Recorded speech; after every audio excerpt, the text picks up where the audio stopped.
Yeah. Philly streets got a story to tell. Golden sun breaks the Liberty Bell. From the Trattoria to the stoop outside, feel good vibes in the city's pride. Fuji's Philly flair, oh, it's everywhere. Good news flying like hands in the air. Hip hop grooves with a twist, so rare. Fuji's Philly flair, we're living the care.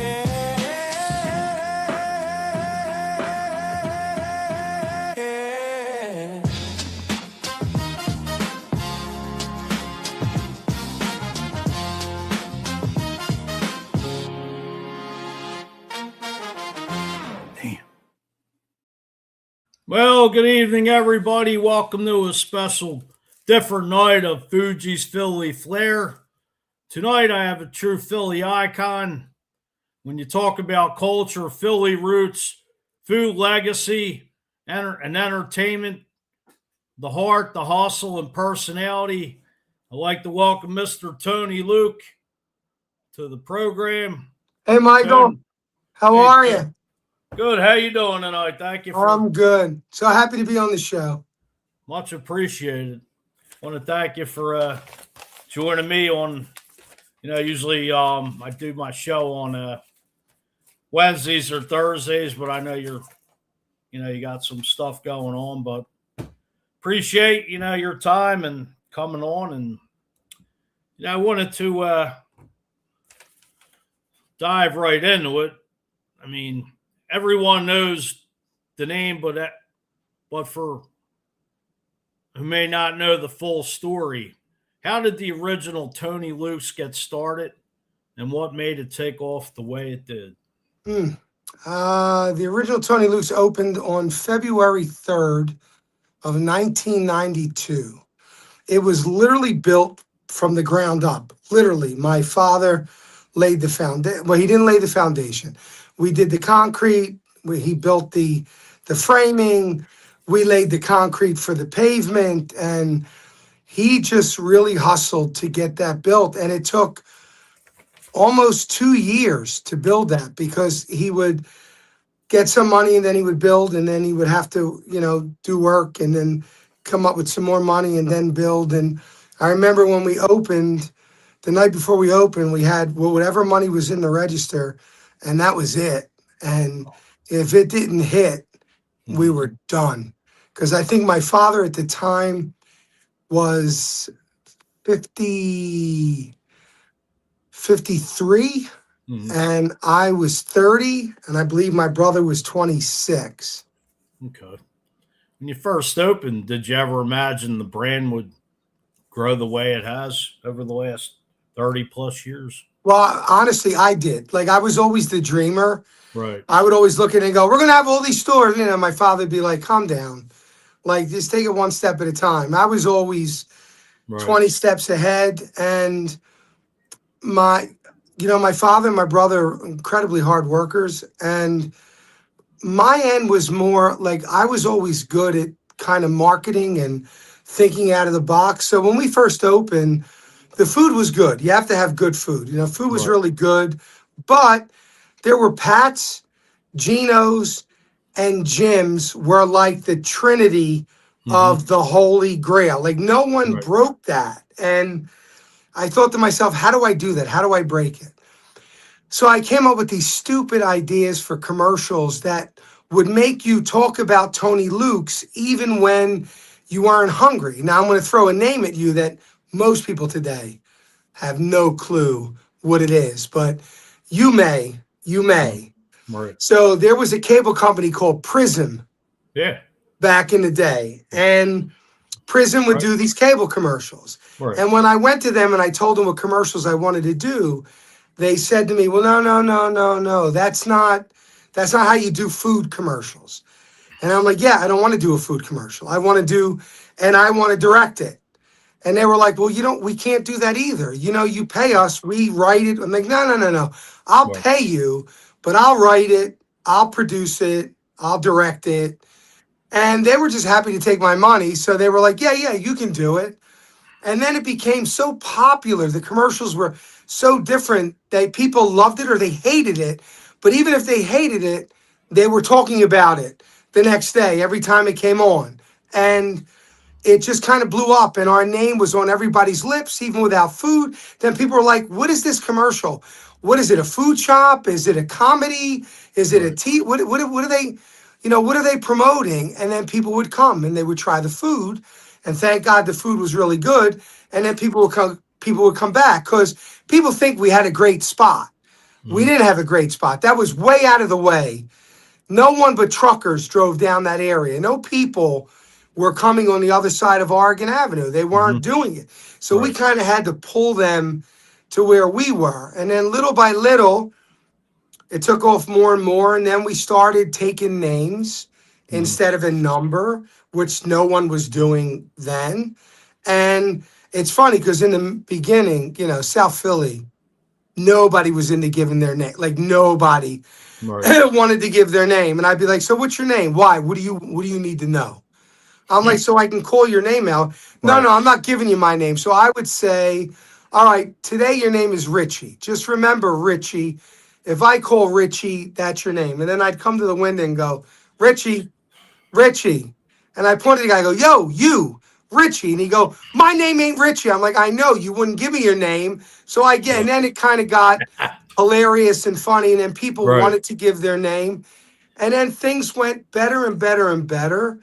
And then I start doing, radio shows. I would do guest spots on radio shows.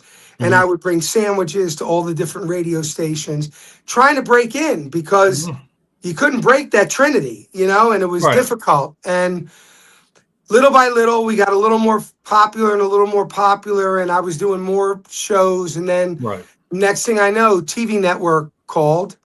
The Food Network called. And I started doing shows. I did the Throwdown with Bobby Flay. I did Dinner Impossible. I did Best Thing. And I just started to do all these shows.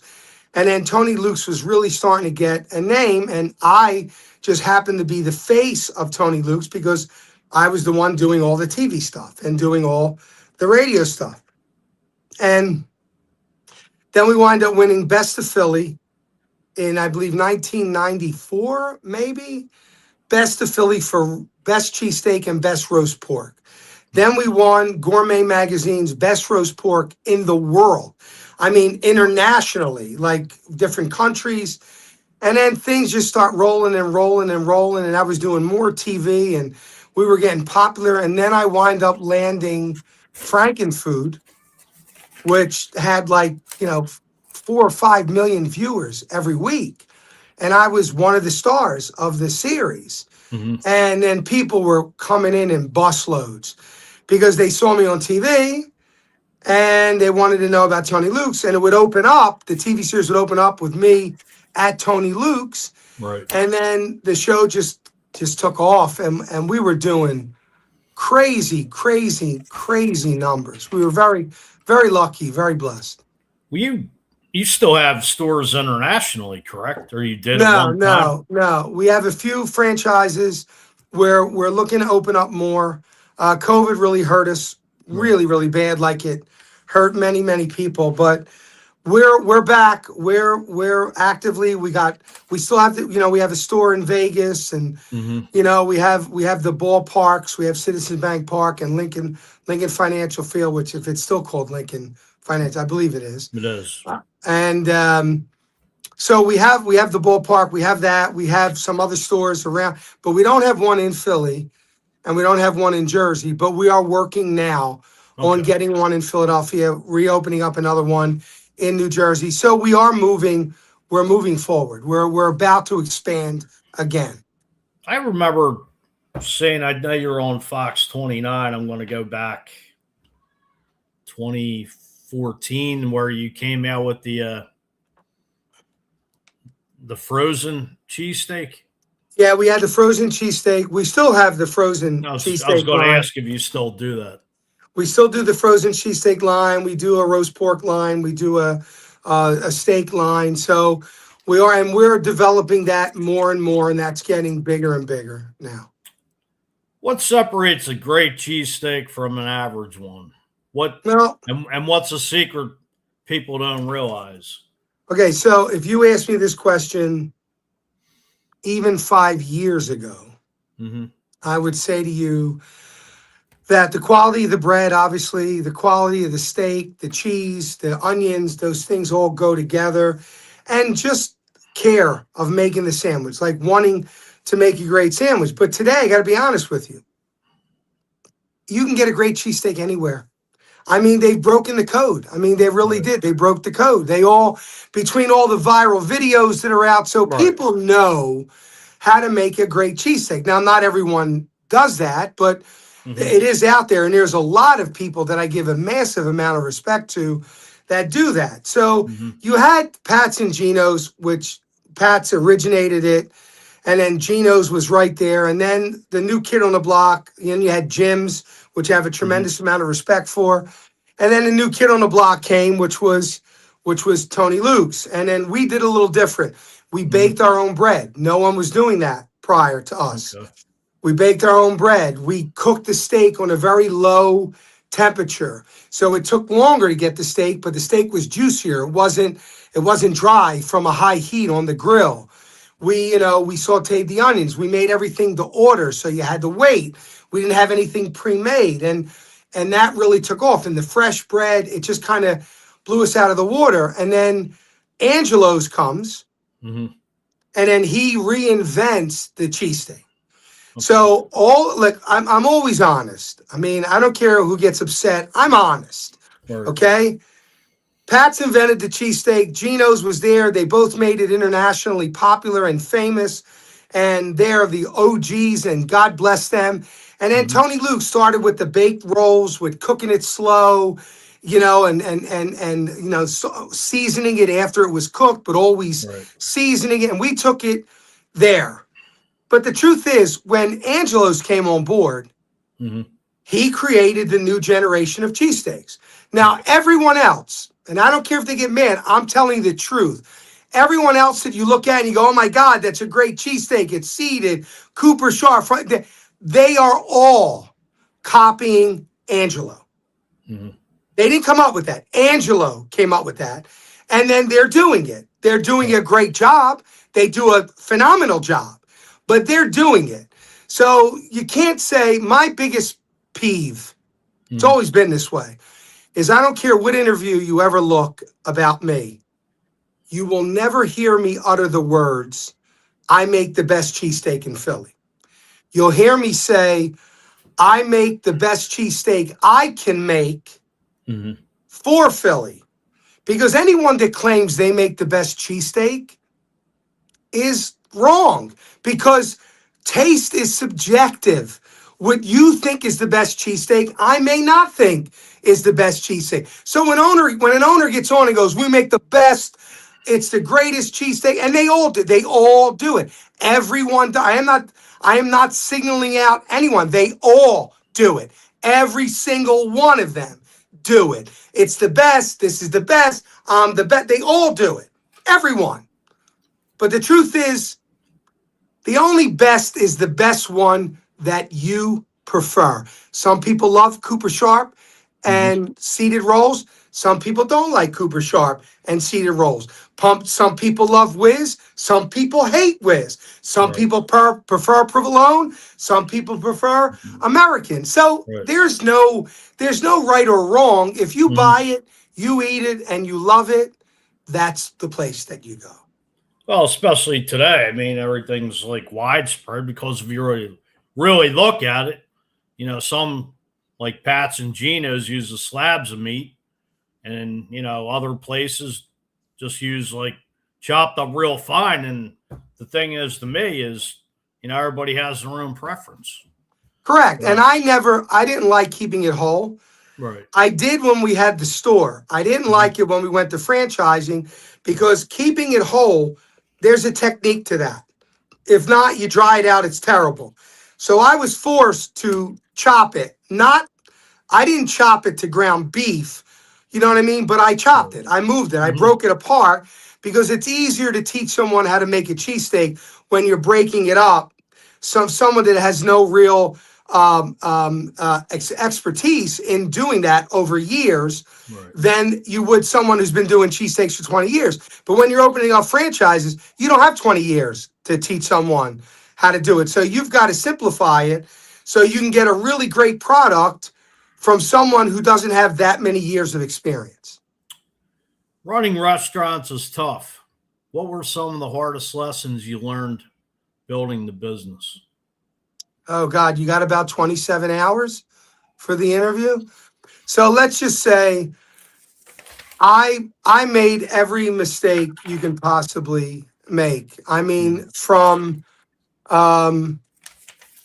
the way we structured the franchises, how I should have structured it, how I wanted to structure it, wanting to open up more stores that were owned by me other than just franchising. But that's the whole thing about business.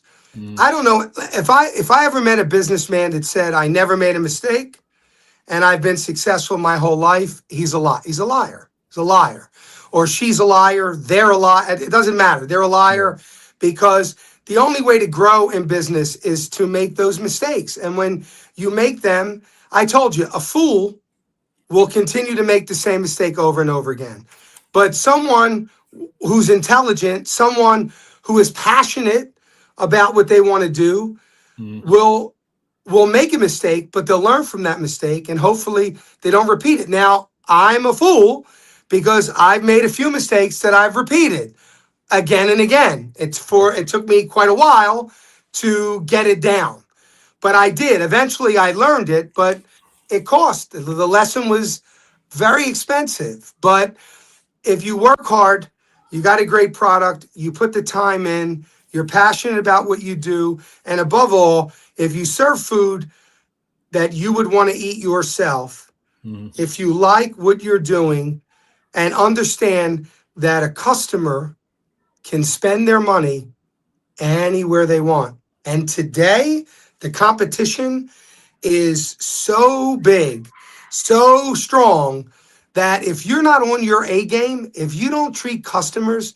the way they should be treated, if you don't look at them when they walk in the door and appreciate the fact that they have come to you, you're in trouble. You're in a lot of trouble because you live and die by the people that come through that door. And you not only need to give them a great product, you should really have a great relationship with them as well. No, right.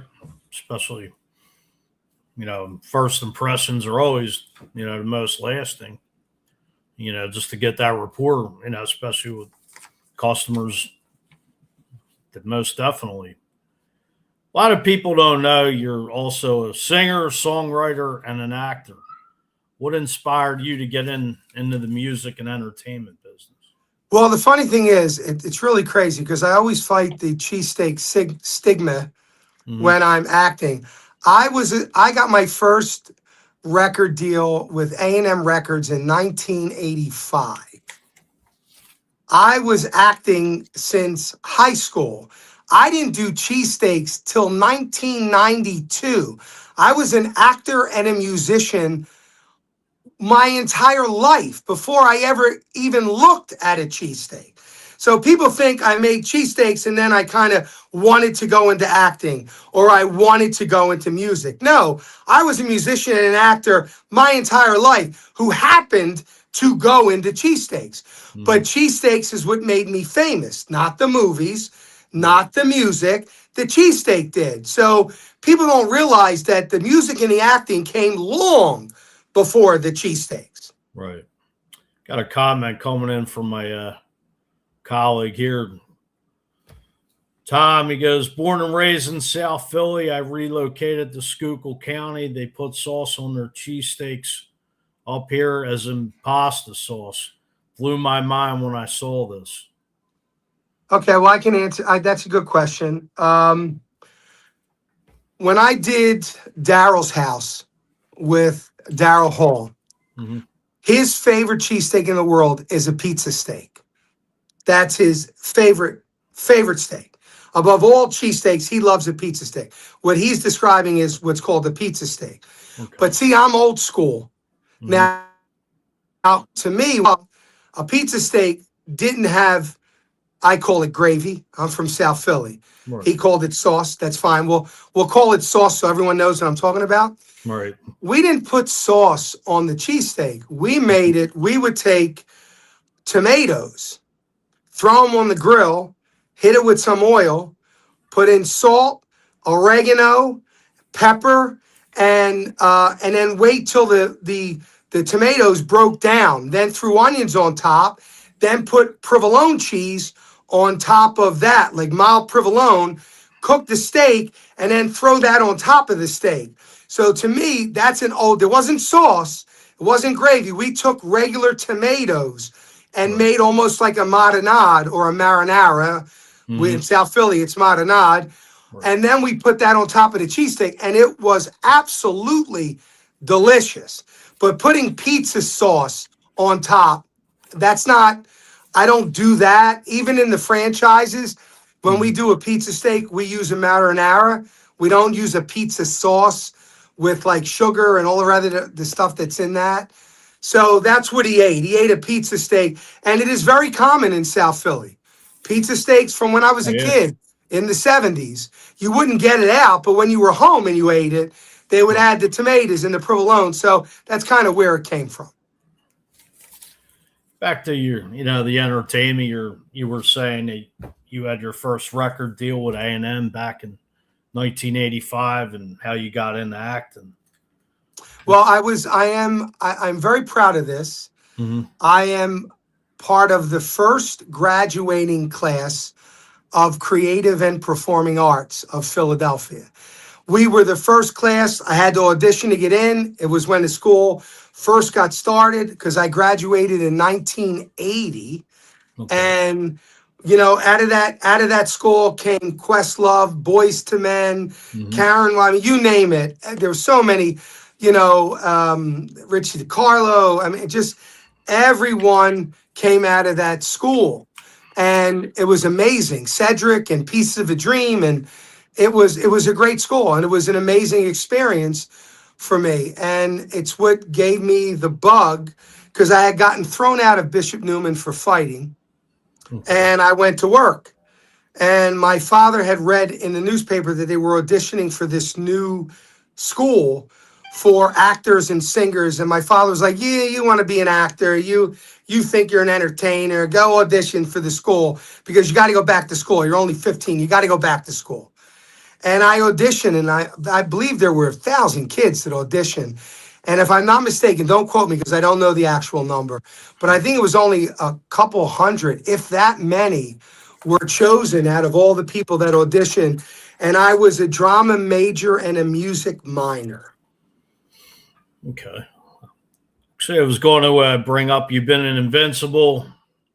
You co-wrote The Nail Story, the story of Joey Nardone, who was William Forsythe co-starred in there with you. You are currently in the Gravesend series, written by William DeMeo, with such legendary actors like Chas Palminteri, Armand Assante, William Forsythe, and it's a great series. And before we came on air, like I said, I didn't realize it just started as a 4-part series, and then it was season 2 was an 8-part series. Now, how did you come about to just audition, or? No, so William DeMeo, who's the greatest guy in the world, he's super, super talented. He's just an amazing human being.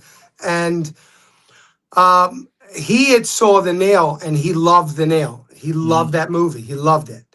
And he wanted me to do something in season 1. And he came to me and he said, can you do a Brooklyn accent? I'm like, no, I can't. He's like, you can't do a Brooklyn. I'm like, I can't do a Brooklyn accent. He said, but I'm going to remember you. He said, because I'm thinking about bringing a Philly component to the series. When I do, I'm calling you. And then he wrote season 2, and he called me on the phone. He's like, I have a role for you. Come in it. And they kind of introduced me in season 2. Season 3, the role is juicier. I can't comment on season 4 because I don't know anything about season 4, but it's, season 3 is amazing. I mean, you got phenomenal actors. You had them in every show, but in season 1 was phenomenal. Season 2 was on another level. Season 3 is on another level. It's like every season that goes by, it goes up another level. I mean, the production, the music, and I was blessed to write 3 songs for Gravesend season 2, and I'm probably going to have 2, possibly 3 songs for season 3. And there's a lot of great people on the soundtrack. And, you know, music was always my first love. It was the number one thing for me. Right. I always tell people I'm a musician who happens to cook and act, but I'm a musician first and forefront, always.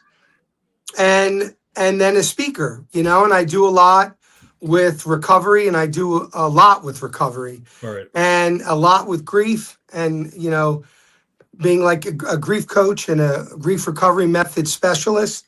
And that's a big part of my life as well. It's amazing. There's a lot of there is a lot of hats. And when I would speak to kids, I do a lot of speaking in high schools, and or at recovery centers, even at hospitals. And I try to explain to people that you don't have to be good at one thing and only one thing. If you can excel at many different things, embrace all of those things. I always say that whatever gifts that God has given you, they need to be used, or he wouldn't have given them to you.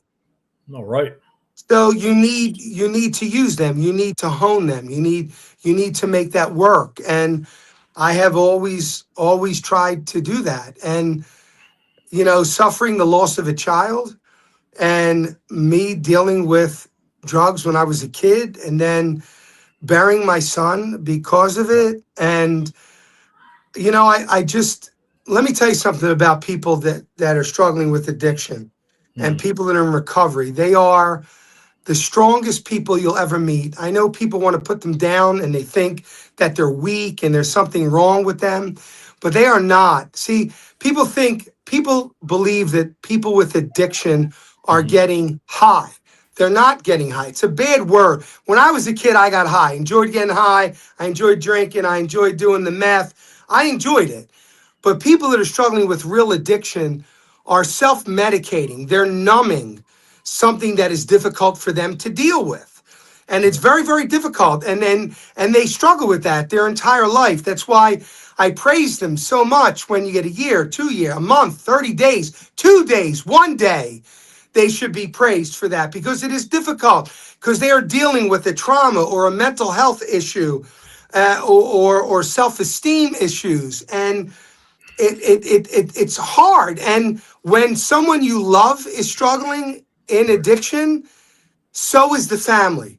The family is struggling in addiction as well. The only difference is the family has no control whatsoever. And a lot of times, the people struggling with addiction don't have the control that they would like. And they need to want to get help, because you can't help someone if they don't want to get help. And people say, well, I don't understand, because if they go to detox and then they come out and their body is not craving the drug, why do they relapse? Because they might have stopped the craving for the drug in the body, but the mind wasn't taken care of. The issue that they started using originally was never addressed. You have to find outlets for that so you don't self-medicate the same way. When my son Tony died, I self-medicated through eating. I put on 125 pounds in 14 months when he died, because that's what made me feel better. Carbs, pizza, bread. And that almost killed me. And now I'm just starting to lose the weight again to get back to normal. And then every time on his birthday, or on the date of his passing, or the holidays, I go into that depression again. Then I start eating again. But I'm learning through the music and through just really trying to find other outlets, so I don't destroy myself by using the same pattern that I've been using all the years that he's been gone. Right. I'm sorry for, the loss of your son. I know, they always say you shouldn't have to bury a child. And, I've seen close friends and some family members in my past that were addicted to drugs, and it's just, it's like you said, the family suffers, and it's they you can't help those that don't want to help themselves, but I have seen some people bounce back and get their life in order and really overcome an addiction, whether it was drugs or alcohol. Yeah, and that's the thing. It's like you can't help someone that doesn't want to help themselves, but you can keep trying. Right. You can keep trying to help them until they're ready, till they get to that place. You cannot give up on them. You can't do it. And let me tell you something. I really don't. I don't hate anyone. I mean, people said some horrible things about me. People have lied about me, started rumors about me to hurt me. And I hold no anger in my heart. I've grown enough in age to know that when you hold on to hate and you hold on to anger, you're the one carrying it. They're not carrying, you're carrying it. So you learn to forgive people and you understand why people are hurting. And look, it's difficult when things are said that aren't true. It's hard when things are true, but it's worse when things aren't true and you have to deal with that. But then I got to a point where here's how I feel. If you don't love me and I don't love you, you don't pay my bills, you're not close to me, I really don't care what you think. I don't care. I don't care what you think because it doesn't matter to me because you don't matter in my life and I don't matter in your life. So I'm not going to let that bother me. And the reason I'm saying this is because I wanted to make a point. As much as I can dislike someone with every fiber of my being, the worst human being in the world, I would not wish the death of a child on. The worst human being in the world. I could never do that. It is a pain that never goes away. It is a pain that aches forever. The only thing you can hope for is in time, you get less of the episode. So you might go 4 months before you get an episode, a bout of depression and thinking and that heartache. You might go 6 months, 7 months, 8, which is what you hope that the intervals get longer and longer. But the truth is, it could be 9 months and you could be happy and feeling okay and it didn't hit you. But the day that it hits you, and it will hit you, it's as devastating, as bad, as hard as it was the first day you found out they died. It does not get easier. That pain does not lessen. The time in between grows bigger, you hope. You can learn to smile again. You can learn to laugh again. You can learn to be happy. You can learn to be with the people that you love. But when it hits, it hits. So when I see people that say horrible things about people who has a child that died, I don't give a shit what the reason is. I don't care. I don't give a shit. If you could say something horrible or be like, I'm glad he's dead, or he was a junkie, junkies all deserve to die. If you can say that, then you really need to take a look at yourself because something's not right. Something is not right inside of you. Well, you're absolutely right there because it's heartless. And it's a disgrace, just so many, like you're saying, just to think that or even wish it on anybody. Yeah, it's horrible, but that's what made me start in the recovery, becoming a recovery coach, becoming a peer specialist, and becoming a grief coach. Because what I do, I do what I do in recovery because I don't want another parent, I don't want another spouse, I don't want another brother or a sister or a cousin or an aunt or an uncle to feel the loss of someone they love or watch them slowly die in front of them. I want to prevent that. But in the times that I can't prevent that, which is why I started the grief meetings, which I will do a shameless plug. It's every Wednesday night from 7 to 8 at Starting Point in Haddon Township, New Jersey. You can Google it, Starting Point. And then every Thursday is the Living Network the Living Recovery Network All Recovery Meeting. That has parents, that has people struggling in addiction, the people that are in recovery, people that have lost a loved one. So it's a great meeting. It's not a 12-step. It's not an AA.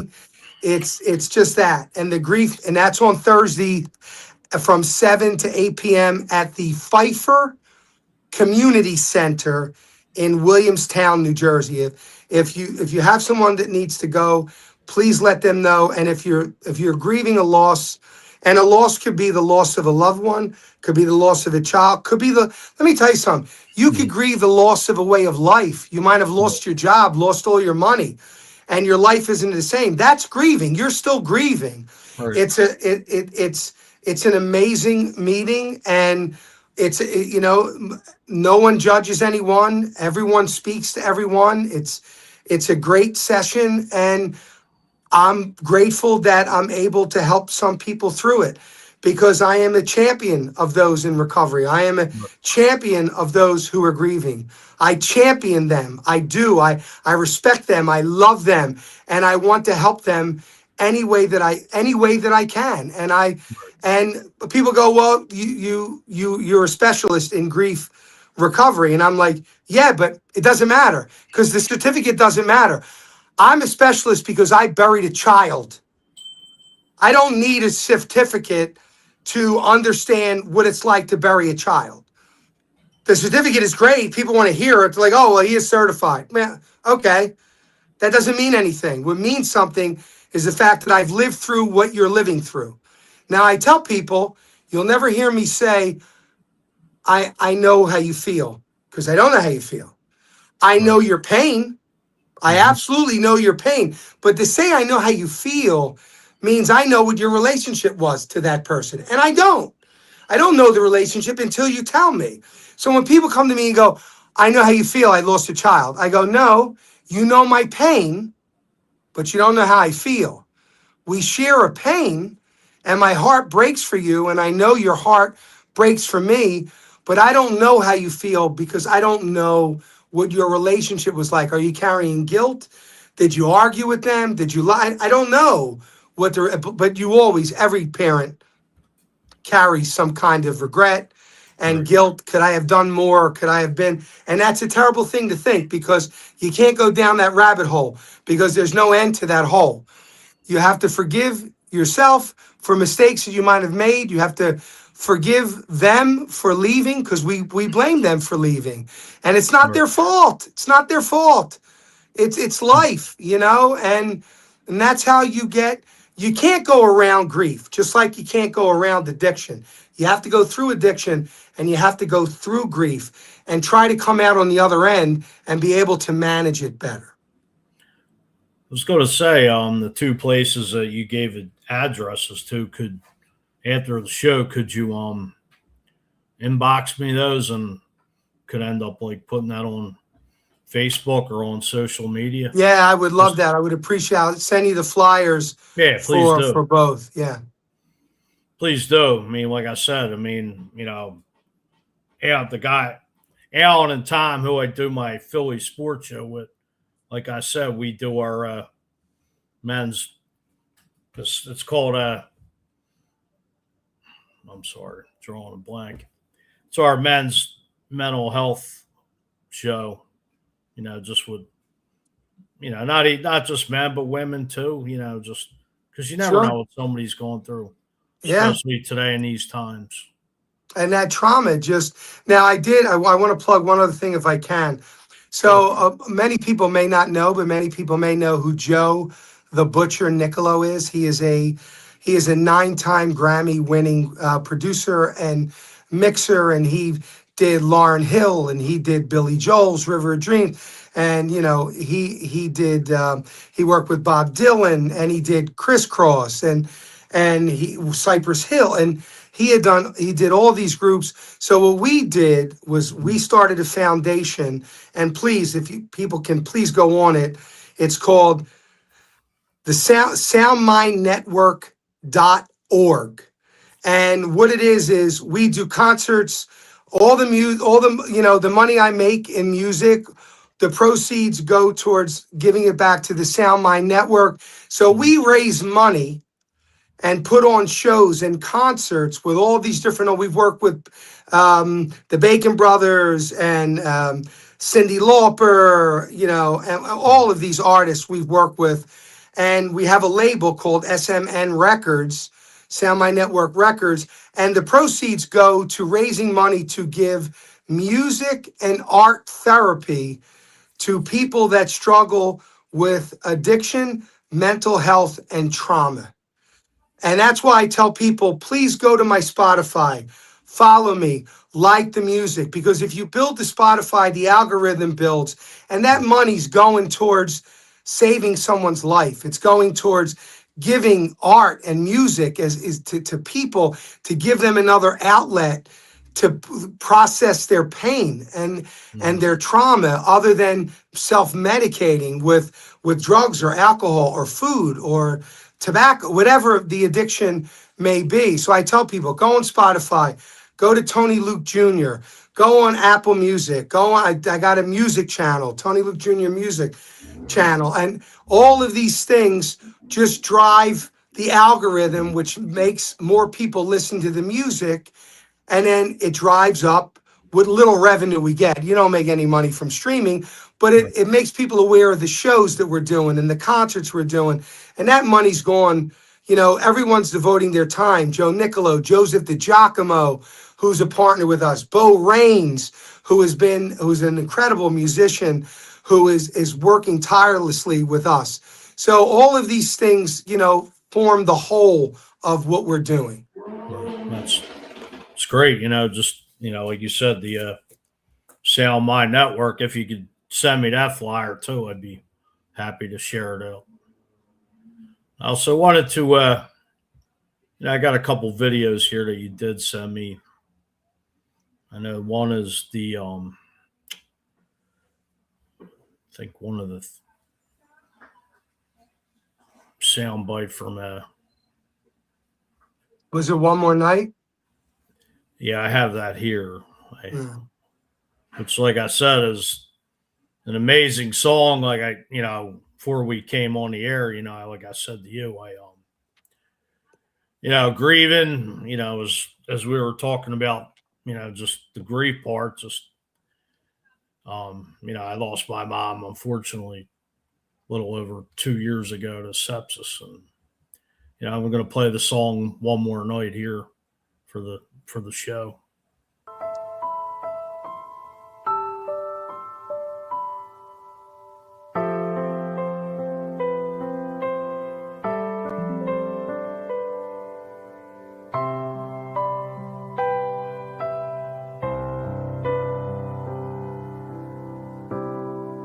Can I have just one more night so I can say goodbye? Can I hold you just one more time so you don't slip away? My life ain't what it used to be. I feel so lost inside. Just give me one more night to say goodbye.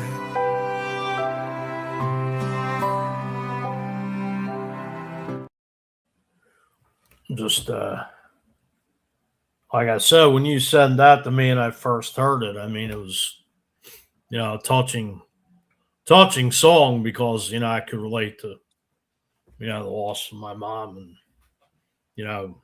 it's a phenomenal song, Tony. Thank you. I wrote that for my son who died, and everyone that struggles with loss. And right. I felt like if you just had one more night to say goodbye to them, because I never got a chance to say goodbye to my son. So the music is so very important to me. And there's a lot of heroes that people don't know, like in the Living Recovery Network, there's Michelle Perez, who devotes her whole life to saving others, and Richie LaRusso, and it goes on. And it's just, there's all these amazing people that no one's heard of that are out there every day in Kensington and Camden and anywhere where there's people that are struggling, and they're giving out blankets, and they're trying to get them into rehabs, and you don't know their name. These are the unspoken heroes, and they are that. They are heroes because they're the ones that are really making a difference in this world. I mean, like you said, people, the heroes behind the scenes, that that are out there, donating their time, and some people don't have to do that, but they're the good-hearted people that, like you said, you can't give up on somebody. No, you can't. You got to just keep trying every day. And let me tell you something, Michael, what you're doing, it's like without people like you that give people like me a chance to come on the show, to get a larger audience to hear the message, to go out and maybe do something, maybe donate something, maybe go out there and give blankets out in the wintertime, or give water out in the summertime. Without people like you to allow people like me to come on the show, I can't get the word out. How do I get the word out? You know what I mean? Right. Thank you. I mean, I'm grateful for that. Thank you for, it's part of my, message, because I've done shows about breast cancer awareness, mental health awareness, like you're a grief coach, you said, and, like me and the fellas are doing the men's mental health show, and, this stuff has to be talked about and explained and put out there. Well, I appreciate it. I really do. I really, really do. Anytime, because when you talked about grief, that the light bulb went on, and it was just, it's what I wanted to talk to you about, like right before we came on air. And like I said, we'd love to have you on our show. Well, the mental health show, you tell me when and where, I will be there. I will find out as soon as I'm done my show at 8:00. I will definitely talk to Tom and Alan and see when we're doing you just can't do Wednesdays and Thursdays, right? Right. Those are the meetings. Okay. Those are the days for the meetings. Actually, I did want to show the Gravesend series promo that you did. Oh, yeah. Okay. That's cool. Yeah. It's a good show. Great show. You'll see me at the very end of the trailer where I'm next to Armand Asante, and all you see is the side of my bald head. Yeah. In the trailer. As you play the character named Remo. Remo, yeah. Right. Look at you, all the way from Brooklyn. You're from Gravesend, yes? Manny's the real deal. He's a legend.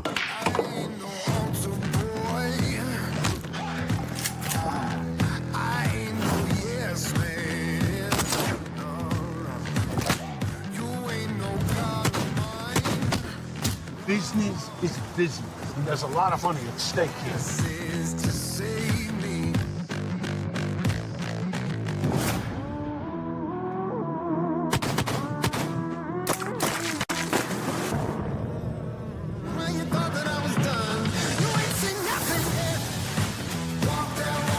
Well, let's get down to business.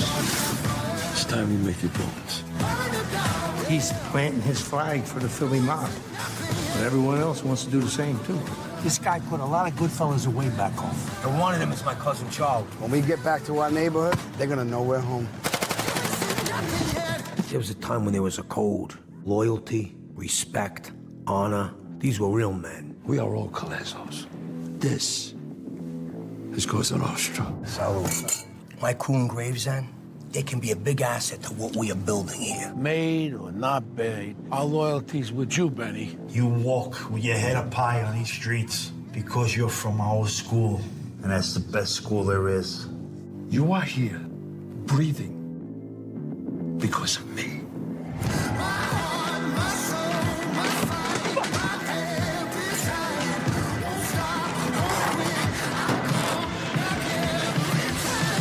Guess who's back? You ain't seen nothing yet.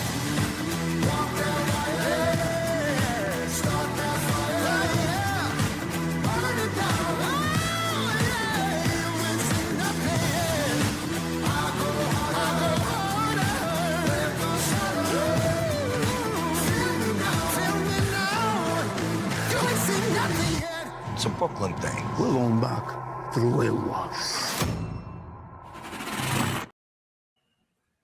Just a phenomenal promo. I mean, Vincent Pastore, William Forsythe, Armand Asante, Chaz Palminteri, just yourself, William DeMeo, just a And Andrew Dice Clay right. kills it in that series. Oh, Martin Cove too. Yeah, Martin Cove too. Yeah. Karate Kid and Yeah. and Cobra Kai. Just a bunch of throwback names. Some gentlemen that played great mobsters. I'm sure if the late Frank Vincent was still living, God rest his soul, he'd be there. He'd be in there too. He was, just a great cast, and looking forward to season 3. I mean, it's gonna be off the hook. Know what I noticed too about in there too? I know when William DeMeo went back to 86, he had a lot of freestyle music playing. And matter of fact, a couple months ago, I had Deneen. Deneen, yeah. I had her on my show. So nice. And one of my favorite types of music of all time, freestyle. The late, early to mid 80s to 90s, and oh yeah, just great stuff. I mean, just seeing all these acts, still rocking it out like TKA and George Lamont, Deneen. Oh yeah, everything comes around in a circle. Right. Yeah, everything's in a circle. Big time. It's good. I know we got a couple minutes because, like I said, I got my show. I got to jump on it in about 8 minutes. But I would love to have you on here again. If you could get that stuff over to me, I'd be happy to put it out. I definitely will. It'd be an honor to come back. My pleasure. I would like to take the show a little longer. I know we could. Let me ask you, you've been around some great company, John Travolta, Chaz Palminteri, Mark Wahlberg. Now, is there a favorite actor that you did have worked with? If you had to choose, or is it kind of impossible to say? No, I don't think it's impossible to choose, but I think that people would be, I don't say they'd be surprised, but I think every one of them were great. I mean, seriously, every one of them were incredibly great. John Travolta he's just so warm and giving. He really, and so is Mark. I mean, I got a great story. So if you ever watch the show Entourage, there's a character called E on Entourage. Right. And E is modeled after Eric Weinstein, who is Mark Wahlberg's best friend. Okay. And I know E very, very, very well. And I got to know Mark. And when my son was still alive, they were in town and they were staying at a hotel. And Eric called me up and said, "Hey man, Mark's in town, come over." I'm like, "Yeah, I'll bring some cheesesteaks." So yeah, come over, we want to see you. So I'm rushing to get uptown and they have to get a flight. They're going to take off. And traffic is just at a stand, like it's not moving. Right. An hour to get there. By the time I get there, they're getting ready to leave. So I call Eric. I'm like, Eric, and my son Tony said to me, Dad, can I come with you? I want to see Mark. I'm like, sure. So he comes with me and we get there and I call Eric. I'm like, I'm here. He's like, Tony, we're coming down. We got to go on the plane. I'm sorry. I said, I tried. It took, so he came down. I hugged Eric. I hugged Mark. I said, Mark, my son, Tony. And he's like, oh man, how you doing? He's like, I really wanted to see you and talk to you and say hi and everything. And Mark went, all right, well, sit down. We'll talk. And I'll never forget this. Eric said, Mark, the plane. And he goes, it's my plane. It's not going anywhere until I get there.